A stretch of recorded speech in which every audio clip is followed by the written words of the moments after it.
Hello friends, कैसे हैं आप लोग।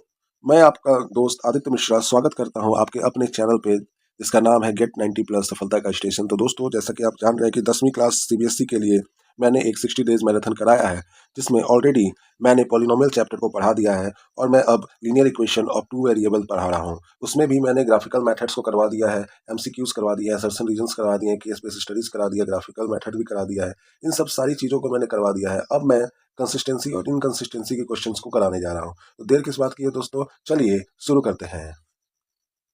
So friends, pair of linear equation of two variable में हमने अब तक पी वाई क्यू किया है। इसके अलावा हमारी जर्नी में असर्शन रीजन और केस बेस्ड क्वेश्चन हमने करवा दिया है। इसके अलावा हमने टाइप 1 क्वेश्चंस किए हैं बेटा, जिसमें हमने ग्राफिकल मेथड्स को बताया है। टाइप 2 में हमने सब्स्टिट्यूशन और एलिमिनेशन को बताया है। ये सारी की सारी चीज़ आप हमारे प्ले लिस्ट में जाके देख सकते हैं, प्ले लिस्ट में जाके देख सकते हैं। बहुत ही इंपॉर्टेंट जितने सारे पी वाई क्यूज हैं मैंने करवाए हैं बेटा, और उससे अलावा आपको पूछेगा नहीं बेटा। अब हमारे पास एक और कंडीशन बचती है, that is called condition of solvability. कैसे सॉल्व किसी भी इक्वेशन को करते हैं, उसके कंडीशंस क्या होते हैं। तो चलिए शुरू करते हैं। तो जैसे कि हम जानते हैं कि कोई भी पेयर्स ऑफ लीनियर इक्वेशन लिखा जाता है बेटा, a1x plus b1y plus c1 equal to 0 and a2x plus b2y plus c2 equal to 0। ये पहला इक्वेशन होता है, ये दूसरा इक्वेशन होता है। तो कंडीशन ये कहता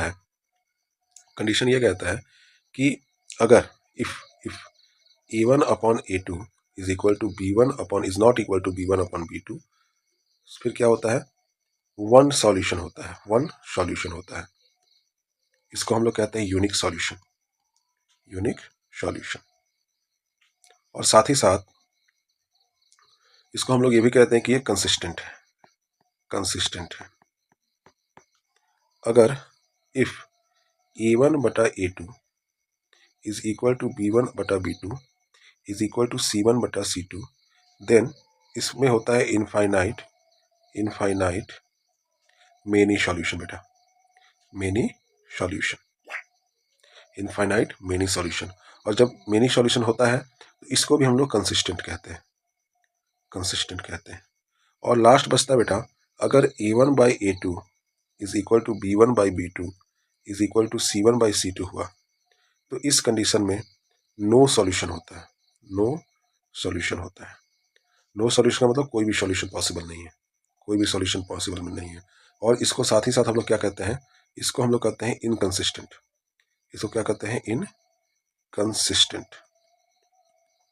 तो चलिए थोड़ा डिटेल में जानते हैं। मान के चलिए पेयर ऑफ लीनियर इक्वेशन जो है a1 बाई a2 और b1 बाई b2 और c1 बाई c2, यानी इस तरीके का अगर दिया हुआ है पेयर ऑफ लीनियर इक्वेशन, तो इसमें क्या क्या बनता है। मान के चलिए कंडीशंस लिखते हैं। यहाँ पे पहले हम लोग क्या लिखते हैं बाबू, पहले हम लोग लिखते हैं कंडीशंस। ठीक है, कंडीशंस में क्या क्या आता है, अगर a1 by a2 is not equal to b1 by b2। दूसरा कंडीशन आता है a1 by a2 is equal to b1 by b2 is equal to c1 by c2। तीसरा कंडीशन आता है a1 by a2 is equal to b1 by b2 is not equal to c1 by c2। तीनों conditions में क्या होता है, चलिए देखते हैं। तीनों कंडीशन में क्या होता है पहले देखते हैं। अगर a1 by a2 is not equal to b1 by b2, तो सबसे पहले क्या होता है, ये कहलाएगा यूनिक सॉल्यूशन। नाम इसका क्या कहलाएगा, यूनिक सॉल्यूशन। ठीक है, मैं लिख देता हूं अच्छे से, ये क्या कहलाएगा, यूनिक सॉल्यूशन।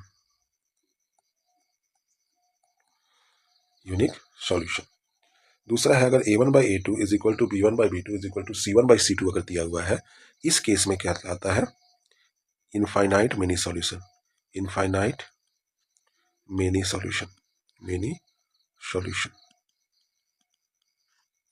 अगर a1 by a2 is equal to b1 by b2 is not equal to c1 by c2 होता है, तो ये कहलाता है नो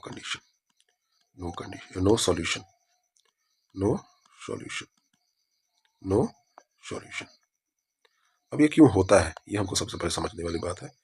यूनिक सॉल्यूशन का मतलब और नो सॉल्यूशन का मतलब हम समझते हैं। मतलब हम जानते हैं ग्राफ सिस्टम में, कोई भी ग्राफ सिस्टम में दो इक्वेशन में अगर हम लोग ग्राफ प्लॉट करते हैं तो दो लाइन उसके बनते हैं। अगर दोनों लाइन आपस में एक पॉइंट पे इंटरसेक्ट कर रहा है, अगर दोनों लाइन आपस में एक पॉइंट पे इंटरसेक्ट कर रहा है तो फिर क्या होता है, वहां पे वन सॉल्यूशन होता है। क्या होता है? वन सॉल्यूशन होता है, वन सॉल्यूशन। और इसी वन सॉल्यूशन को कहते हैं यूनिक सॉल्यूशन, यूनिक सॉल्यूशन। देखिए यहाँ पे एक पॉइंट पे इंटरसेक्ट कर रहा है। अगर बाय द वे दो इक्वेशन की लाइनें आपस में एक के ऊपर एक बैठ जाए, एक के ऊपर एक बैठ जाए, तो उस कंडीशन में हम देख रहे हैं कि ये दोनों लाइन हर एक पॉइंट में एक दूसरे को टच कर रही है, हर एक पॉइंट में एक दूसरे को टच कर रही है। तो इस कंडीशन में कहलाता है बेटा many solution, infinite, infinite many solution. Solution क्यों? इनफाइनाइट मेनी सॉल्यूशन क्यों? क्योंकि हर एक पॉइंट पे दोनों लाइन आपस में इंटरसेक्ट कर रही है। अगर दो line by the way parallel चली जाती है, अगर दो line by the way parallel चली जाती हैं, तो इस केस में क्या बनता है? इस केस में बेटा बनता है नो सॉल्यूशन। इस केस में क्या बनता है? No solution. इस केस में बनता है नो सॉल्यूशन। तो यूनिक सॉल्यूशन को कहते हैं intersecting line, intersecting, intersecting, intersecting line, line. और ऐसे पॉइंट को कहते हैं बेटा कोइंसिडेंट, मतलब एक दूसरे पे रुका हुआ है। ठीक है। अगर नो सॉल्यूशन को मतलब अगर दो आपस में पैरेलल है तो not intersecting, not intersecting, not intersecting. अब देखिए एक इंपॉर्टेंट चीज, एक इंपॉर्टेंट चीज। ठीक है। अब फिर से देखिए, अगर a1 by A two is equal to b1 is not equal to b1 by b2 है तो यूनिक सॉल्यूशन बनेगा, दोनों आपस में इंटरसेक्ट करेगा, इसको कहते हैं intersecting line. a1 by A two is equal to b1 by b2 is not equal to c1 by c2 तो इनफाइनाइट मीनिंग सॉल्यूशन बनेगा। a1 by A two is equal to b1 by b2 is not equal to c1 by c2 तो कहते हैं no solution होगा। तो क्या कहते हैं? नो सॉल्यूशन होगा। अब क्या कर सकते हैं बेटा? अब हमको एक और चीज जानना है। अब कंसिस्टेंट और इनकंसिस्टेंट, कंसिस्टेंट का मतलब क्या होता है? कंसिस्टेंट का मतलब कंसिस्टेंट किससे बना है? तो बेटा कंसिस्टेंट बना है कंसिस्ट से, कंसिस्ट से। कंसिस्ट का मतलब होता है कि क्या उसमें कोई सॉल्यूशन कंसिस्ट करता है कि नहीं करता है, करता है कि नहीं करता। तो देख रहे हैं बेटा यहाँ पे एटलीस्ट वन सॉल्यूशन तो कंसिस्ट करता है, तो इसको कहेंगे कंसिस्टेंट। इसको क्या कहेंगे? कंसिस्टेंट। यहाँ पे एक भी, यहाँ पे देख रहे हैं कि यहाँ पे बहुत सारे लाइन कंसिस्ट कर रहे हैं, बहुत सारे लाइन एक दूसरे को टच कर रहे हैं, यानी यहाँ पे सॉल्यूशन तो होगा ही होगा, भले इनफाइनाइट सॉल्यूशन बने तो ये भी कहला जाएगा कंसिस्टेंट, ये भी क्या कहला जाएगा? कंसिस्टेंट। यहाँ पे देख रहे हैं कि यहाँ पे एक भी बार लाइन एक दूसरे को इंटरसेक्ट नहीं किया है, तो ऐसे कंडीशन को कहते हैं इनकंसिस्टेंट, ऐसे कंडीशन को कहते हैं इनकंसिस्टेंट। बेटा ये बहुत इंपॉर्टेंट है, ये वेरी वेरी इंपॉर्टेंट है, ये वेरी वेरी इंपॉर्टेंट है। इसको नोट डाउन आप कर लीजिए या तो फिर इसका स्क्रीनशॉट ले लीजिए, तो फिर मैं आगे बढ़ता हूँ। स्क्रीनशॉट ले लिए तो मैं आगे बढ़ूँ, तो चलिए आगे बढ़ता हूँ। अब देखिए, अब A1 B1 A2 B2 C1 C2 आखिर में है क्या? A1 क्या है बेटा? A1 अगर हम बोले A1x plus B1y plus C1 is equal to 0 और A2x plus B2y plus C2 is equal to 0 है, तो ऐसे केस में A1 और A2 कोएफिशिएंट है, कोएफिशिएंट है x के, और B1 और B2 क्या है? कोएफिशिएंट है y के, और C1 C2 क्या है? कोएफिशिएंट है कांस्टेंट के, या फिर इसको कह सकते हैं ये पूरा का पूरा कांस्टेंट टर्म ही है, कांस्टेंट टर्म है। नाउ अब हम लोग चलते हैं आगे। आगे इंपॉर्टेंट चीज दिया हुआ है, अगर मान के चलो 1x 2x इधर दिया हुआ है, 2 4 यहाँ पे दिया हुआ है y में, और यहाँ पे दिया है 3 और यहाँ पे दिया है 8 बराबर 0 बराबर 0। इस केस में क्या होगा? हम यहाँ देख रहे हैं A1 इज इक्वल टू 1 है और A2 इज इक्वल टू 2 है, B1 इज इक्वल टू 2 है और B2 इज इक्वल टू 4 है, और C1 इज इक्वल टू 3 है और C2 इज इक्वल टू 8 है। इस कंडीशन में क्या हो रहा है बेटा, यहाँ देख रहे हैं A1/A2 is equal to B1/B2 is not equal to C1/C2 है। कैसे? ये कट जाएगा एक बार में, ये कट जाएगा दो बार में, तो यहाँ आया 1/2 बराबर 1/2 नॉट इक्वल टू 3/8। तो ऐसे में हम देखते ही बता देंगे कि लाइन कैसा रहेगा, दो इक्वेशन का लाइन। तो आप बोलिएगा सर दो इक्वेशन का लाइन, सर दो इक्वेशन का लाइन पैरेलल होगा। क्यों होगा पैरेलल? तो आप बोलिएगा सर आपने बताया है कि A1/A2 is equal to B1/B2 is not equal to C1/C2। In that case the line of both the equations are parallel to each other. तो इसी तरह से करके आगे देखेंगे। इफ एग्जाम्पल 1 ये है, एग्जाम्पल 2 देखते हैं। अगर मान के चलो 1x 2x दिया हुआ है, 2y + 4y दिया हुआ है और 6 और 12 दिया है। इस केस में क्या करते हैं, A1/A2 is equal to 1/2, B1/B2 is equal to 2/4 and C1/C2 is equal to 6/12। तो हम देख रहे हैं कि 1/2 अगर देख रहे हैं और 2/4 देख रहे हैं और यहाँ पे 6/12 देख रहे हैं, तो 2 और 4 आपस में कट जाएगा, तो यहाँ पे आ जाएगा 1/2। ये कट गया तो यहाँ पे भी आएगा 1/2। तो देख रहे हैं A1/A2 is equal to B1/B2 is equal to C1/C2। क्यों? क्योंकि ये सब आपस में बराबर हो गए हैं। तो इस केस में सर आपने बताया था, अगर मैं आपसे पूछ दूं कि इस केस में कैसा लाइन बनेगा दोनों के बीच में, तो आप बोलेंगे सर आपने बताया था कि इस केस में कोइंसिडेंट लाइन बनेंगे। कोइंसिडेंट लाइन का मतलब अगर एक लाइन ऐसे जा रहा है तो दूसरा लाइन इसके ऊपर लाइन अपना बना देगा और बहुत सारे पॉइंट होंगे, तो इनफाइनाइट सॉल्यूशन होगा और यहाँ पे नो सॉल्यूशन होगा। अब हम देखते हैं तीसरा एग्जाम्पल। अगर यहाँ पे दिया हुआ है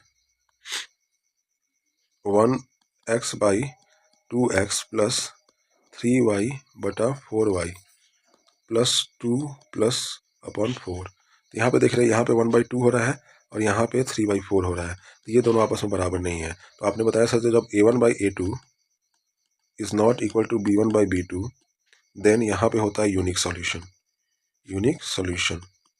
या फिर one solution.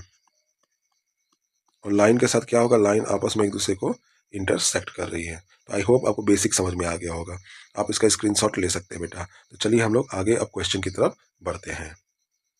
So friends, generally इस कॉन्सेप्ट पे सिर्फ मिसिंग टर्म्स को निकालने वाला ही क्वेश्चन पूछता है। जैसा कि ये CBSE 2002 में क्वेश्चन पूछा गया है और क्वेश्चन है for what value of k system has no solution.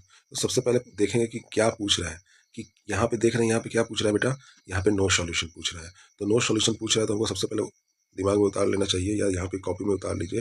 No solution का मतलब क्या होता है? नो सॉल्यूशन का मतलब होता है A1/A2 is equal to B1/B2 is not equal to C1/C2 ऐसे कंडीशन में नो सॉल्यूशन में क्या होता है बेटा, दो लाइन आपस में पैरेलल होते हैं, क्योंकि दोनों इंटरसेक्ट जब तक नहीं करेंगे तब तक कोई सॉल्यूशन हमारे पास नहीं बनता है। तो हम यहाँ पे देख रहे हैं A1 की वैल्यू क्या है, A1 की वैल्यू है 3, A2 की वैल्यू क्या है, तो A2 की वैल्यू है 2k-1।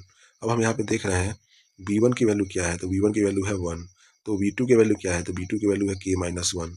और यहाँ पे C1 की वैल्यू क्या है, तो C1 की वैल्यू है 1 और C2 की वैल्यू क्या है 2k+1। तो चलिए बनाना शुरू करते हैं। तो हम यहाँ पे लिखेंगे 3/2k-1 2k-1। क्यों? क्योंकि ये क्या है, ये है A1 और ये क्या है, ये है A1 और ये क्या है A2 is equal to B1 की जगह पे क्या है, B1 की जगह पे 1 है, तो हम लिखेंगे इक्वल टू 1 अपॉन k-1 देखेंगे। इसको ऐसे करेंगे तो ये होता है B1, इसको ऐसे कहेंगे तो ये होता है B2 is not equal to C1/C2। तो C1 क्या है, C1 है बेटा 1, C1 क्या है, तो C1 को रखेंगे 1 अपॉन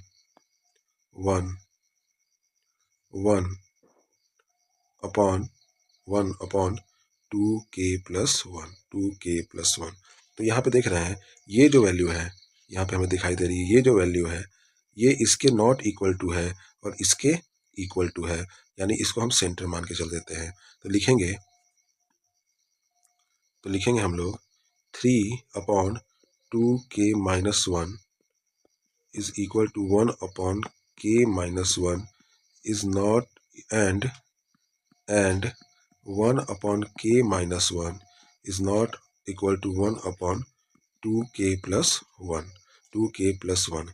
हम एक को लेके चलेंगे, चलो मैं इसको लेके चलता हूँ, तो हम यहाँ पे लिखेंगे 3 ब्रैकेट में k-1 is equal to 2k-1, 2k-1। तो लिखेंगे 3k-3 is equal to 2k-1 is equal to 2k-1। तो यहाँ हम देख रहे हैं 2 इधर चला जाएगा और 3 इधर चला जाएगा। तो हमारे पास क्या आएगा बेटा, हमारे पास आएगा 3k-2k। यहाँ पॉजिटिव था, इधर गया तो क्या बन गया बेटा, नेगेटिव बन गया, equal to -1 + 3 which is equal to 3k-2k that is called k is equal to 3 में 1 गया डेट इज कॉल्ड 2। अब ये 2 की वैल्यू क्या है, ये इंडिकेट कर रहा है k equal to 2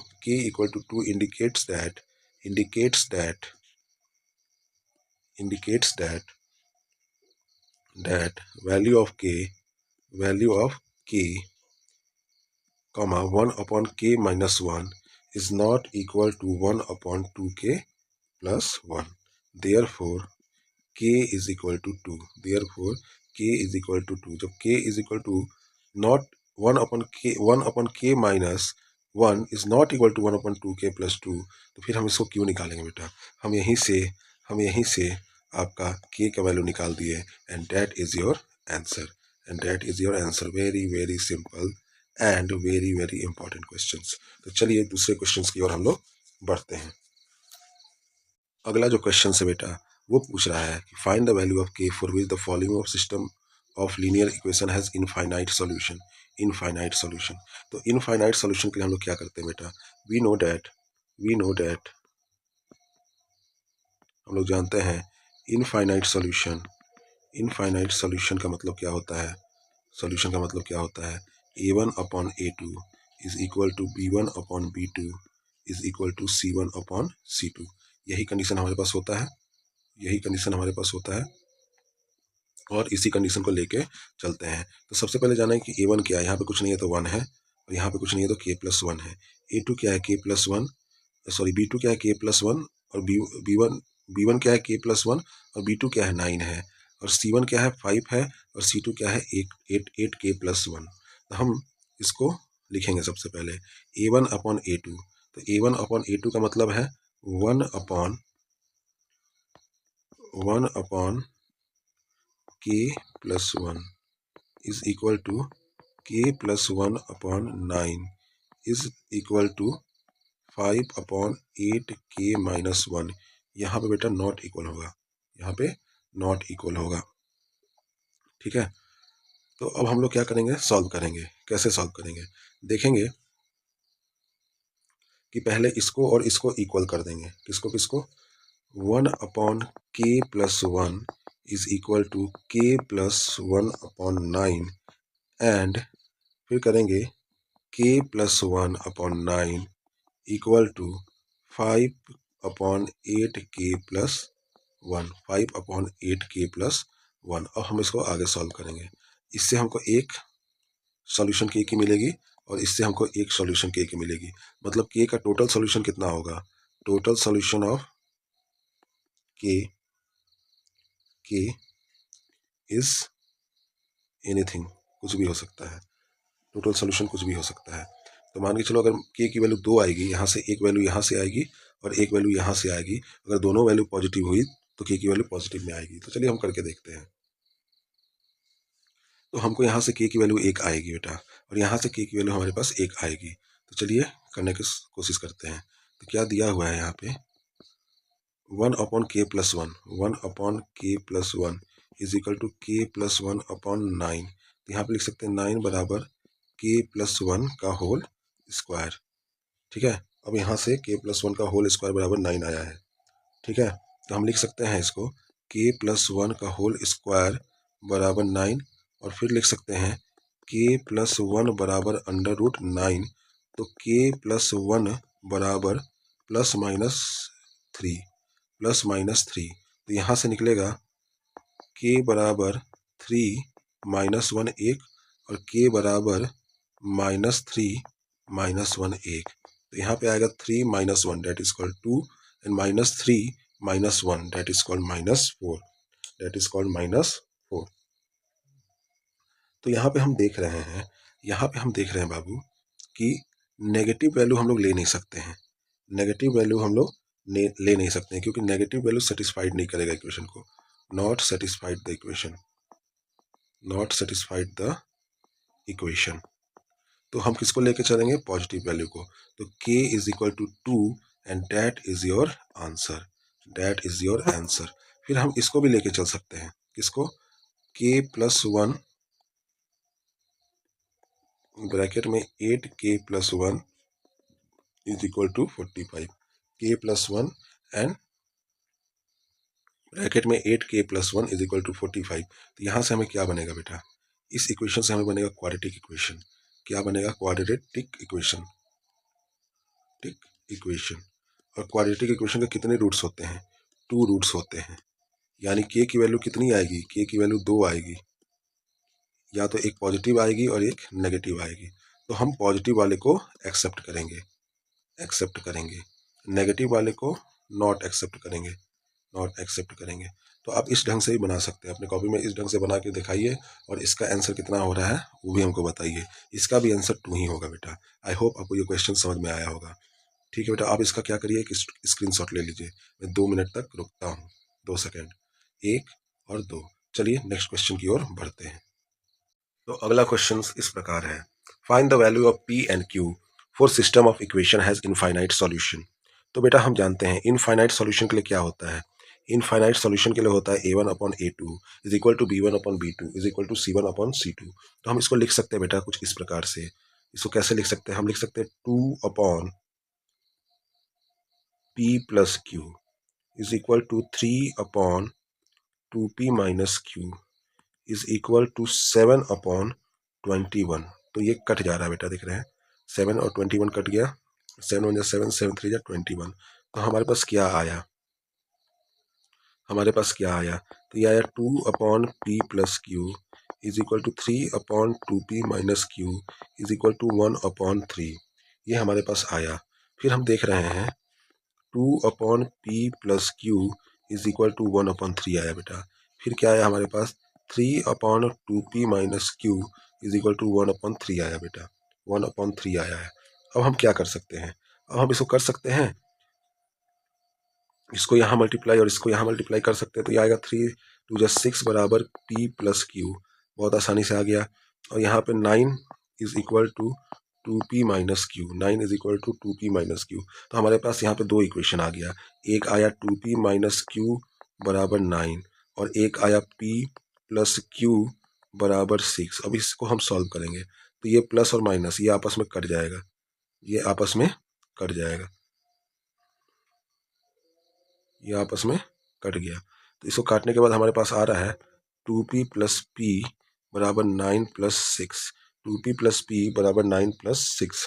2p plus p कितना हो जाएगा बेटा? 2p प्लस p होगा 3p, और 9 प्लस 6 हो जाएगा 15। p बराबर कितना हो जाएगा? 15/3। अब 3 और 15 को आपस में काटेंगे तो हमारे पास आएगा 3 5 15। तो p की वैल्यू क्या आ गई हमारे पास? 5। p की वैल्यू क्या आ गई हमारे पास? 5। अब इस p की वैल्यू को अगर हम वापस यहाँ पुट करेंगे तो हमारे पास रिजल्ट क्या आएगा वो देखिए। हमारे पास रिजल्ट आएगा 2p माइनस क्यू बराबर 9। तो हमारे पास रिजल्ट आएगा 10 2 इंटू 5 माइनस क्यू बराबर 9, 5 2 10 माइनस क्यू बराबर 9, माइनस क्यू बराबर 9 माइनस 10। तो हमारे पास आया -1 बराबर माइनस क्यू, कट गया तो क्यू बराबर कितना आया? 1। तो हमारे पास 2 सॉल्यूशन आया, एक p बराबर 5 और एक q बराबर 1। कितना आसानी से आ जा रहा है बेटा। इसी तरह से आसानी से सब चीज़ बनाने के लिए मेरी वीडियो कंटिन्यू देखते रहिए। कहीं कुछ छूट रहा है तो स्क्रीनशॉट ले सकते हैं, कहीं कुछ छूट रहा है तो स्क्रीनशॉट ले सकते हैं। देखिए यहाँ पे ये सॉल्यूशन आया है, आराम से स्क्रीनशॉट आप ले लीजिए। तो चलिए अगले क्वेश्चन की ओर। तो बेटा नेक्स्ट क्वेश्चन दिया हुआ है जो कि 2001 और 2023 दोनों में पूछा गया है। और क्वेश्चन ये दिया है कि find the value of alpha and beta, find the value of alpha and beta for the following system of linear equation.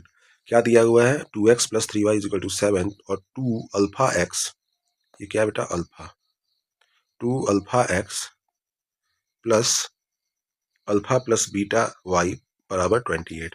और कंडीशन पहला दिया है कि अगर इस दोनों इक्वेशन का इनफाइनाइट नंबर ऑफ सॉल्यूशन होता तो पहला के लिए क्या होता बेटा? a1 अपॉन a2, पहले के लिए क्या होता? a1 upon a2, a1 upon a2 is not equal to b1 upon, sorry नहीं ये नहीं होता। अगर इनफाइनाइट सॉल्यूशन होता तो a1 upon a2 is equal to b1 upon b2 is equal to c1 upon c2 होता। a1 upon a2 is equal to b1 upon b2 is equal to c1 upon c2। तो इसको हम बनाते हैं। a1 की value क्या लिखते हैं?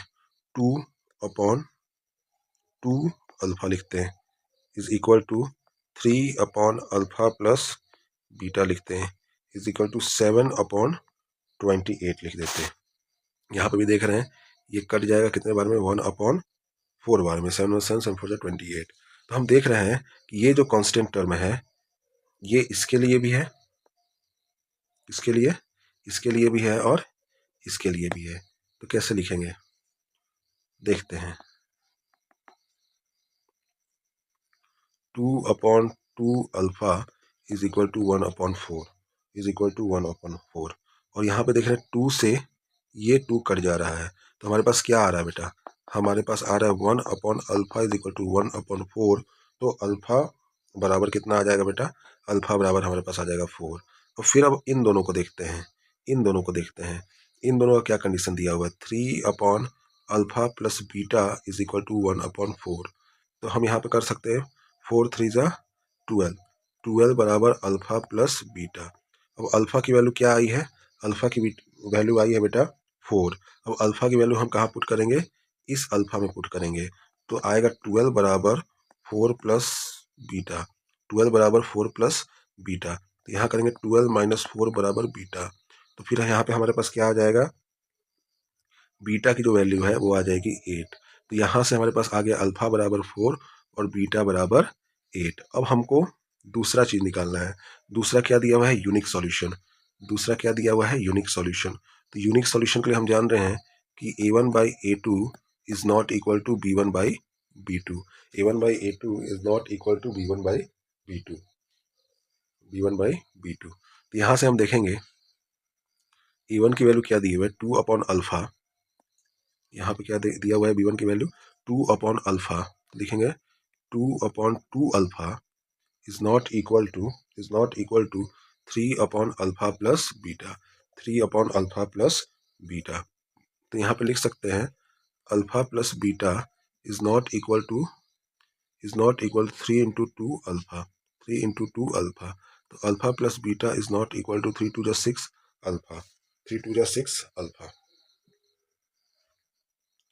3 2 6 अल्फा।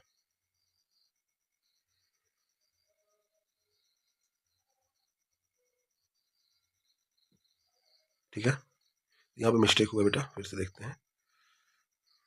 2 अपॉन 2 अल्फा, तो यहाँ पे देख रहे हैं अल्फा, यहाँ पे हम देख रहे हैं अल्फा और 2 आपस में कट जाएगा तो यहाँ पे आएगा 1 upon alpha is not equal to 3 upon alpha plus beta. यहाँ पे देख रहे हैं alpha plus beta is not equal to 3 alpha आ रहा है। तो यहाँ पे देख रहे हैं beta is not equal to 3 alpha minus alpha, तो beta is not equal to 2 alpha, beta is not equal to 2 alpha. चलिए अब तीसरा कंडीशन समझते हैं। तीसरा कंडीशन के लिए मतलब no solution. No solution, no solution क्या है? नो सॉल्यूशन का मतलब होता है a1 upon a2 is equal to b1 upon b2 is not equal to c1 upon c2। A1 upon A2 is equal to B1 upon B2 is not equal to C1 upon C2। A1 upon A2 क्या दिया हुआ है, 2 upon 2 alpha यानी 1 upon alpha, यानी 1 upon alpha. जैसे 2 upon 2 alpha है, तो ये कट गया तो क्या आ गया, 1 upon alpha, 1 upon alpha, 1 upon alpha. तो ये आ गया is equal to B1 upon B2, तो लिख सकते हैं 3 upon अल्फा प्लस बीटा। ये दिया है not equal to C1 upon C2 which is equal to 1 upon 4। अब हम यहाँ पे देख रहे हैं बेटा, यहाँ पे देख रहे हैं ये इसके लिए भी बराबर है और ये इसके लिए भी बराबर है, ये इसके लिए भी बराबर है और ये इसके लिए भी बराबर है। तो देखा जाए तो करा जाए तो हम लिखेंगे 1 upon alpha is not equal to 1 upon 4 and 3 upon alpha plus beta is not equal to 1 upon 4। तो यहाँ पे alpha is not equal to 4 आ जाएगा and 12 is not equal to alpha plus beta आ जाएगा। तो अल्फा की value हम यहाँ पे पुट कर देंगे तो क्या आएगा, 12 is not equal to 4 plus beta, so beta is not equal to 12 minus 4 and that is 8। 12 minus 4, therefore beta is not equal to 8। तो यहाँ पे आया alpha is equal to 4 and beta is not equal to 8। तो इस तरीके से हमारे पास solution सबका आ गया। आई होप आपको समझ में आ रहा होगा। आप चाहें तो एक बार स्क्रीनशॉट ले सकते हैं बेटा, ले लीजिए और फिर हम लोग नेक्स्ट क्वेश्चन की ओर बढ़ते हैं। क्वेश्चन पूछा गया है 2001 में, क्वेश्चन पूछा गया, क्वेश्चन दिया है फॉर नो सॉल्यूशन 2001 में। 2001 में क्वेश्चन है तो पूछा गया बेटा कि नो सॉल्यूशन के लिए हमको के की वैल्यू निकालना है। तो हम नो सॉल्यूशन जानते हैं A1 by A2 is equal to B1 by B2 is not equal to C1 by C2। तो क्या दिया, 3k plus 1 upon k square plus 1 is equal to 3y upon k minus 2 is not equal to minus 2 upon 5, is not equal to minus 2 upon 5, minus 5। यहाँ minus minus cancel हो जाएगा। तो हम देख रहे हैं हम क्या कर सकते हैं, इसको एक बार बराबर कर सकते हैं, इसको नॉट इक्वल टू बराबर कर सकते हैं। क्यों, क्योंकि हम बीच में नॉट इक्वल टू। तो कैसे लिखेंगे बेटा, देखते हैं। यहाँ पे हम लिख सकते हैं 3k minus 1 upon k square plus 1, k square plus 1 is equal to 3 upon k minus 2 and 3 upon k minus 2 is not equal to 2 by 5, is not equal to 2 by 5। अब हम क्या कर सकते हैं, पहला वाला को लेके चलते हैं इसको। तो हम क्या इसको लेके चलेंगे, तो इससे हम देख रहे हैं कि ये इधर मल्टीप्लाई हो जाएगा। तो क्या लिखा जाएगा, 3k माइनस 1 ब्रैकेट में k माइनस 2 बराबर 3 ब्रैकेट में k square plus 1, k square plus 1। तो हम यहाँ पे देख रहे हैं 3k square minus 5k minus 2, इसको सॉल्व करने पे हमारे पास ये आ रहा है और ये आ रहा है 3k स्क्वायर प्लस 3। अब यहाँ से देख रहे हैं ये k 3k स्क्वायर और ये 3k स्क्वायर कैंसिल हो गया। हमारे पास क्या आया, माइनस 5k माइनस 2 बराबर 3। तो फिर हमारे पास क्या आएगा बेटा, k बराबर माइनस 1। बहुत सरल तरीके से k बराबर माइनस 1 एंड k बराबर माइनस 1 इज योर आंसर। इसको सॉल्व करने की आवश्यकता आपको नहीं पड़ेगी। इसको भी सॉल्व करेंगे तो वही आएगा 5 टू 15, 3k माइनस 3 2 टू 4, 4 में से 15 गया तो वही आएगा, सिंपल आंसर आएगा। तो चलिए अगले क्वेश्चन की ओर बढ़ते हैं। आप इसका स्क्रीनशॉट लेना चाहें तो ले सकते हैं। तो चलिए अगले क्वेश्चन की ओर बढ़ते हैं। अगला क्वेश्चन दिया हुआ है, find the value of k has infinite many solution. जब ऐसा क्वेश्चन आ रहा है तो जान रहे इन्फिनाइट मेनी सॉल्यूशन की क्या थ्योरी कहती है। वो कहती है कि A1 upon A2 is equal to B1 upon B2 is equal to C1 upon C2। फिर क्या होता है, यहाँ पे लिख सकते हैं 2 upon k plus 2 is equal to 3 upon 2k plus 1 equal to 2 upon 2k minus 1, 2k minus 1। ये कट गया। तो फिर क्या होता है, हमारे पास क्या आएगा, 2k plus 2 is equal to 3 upon 2k plus 1 is equal to 1 upon k minus 1, 1 upon k minus 1। अब हम क्या करेंगे, इन दोनों को पहले इक्वल टू कर देंगे।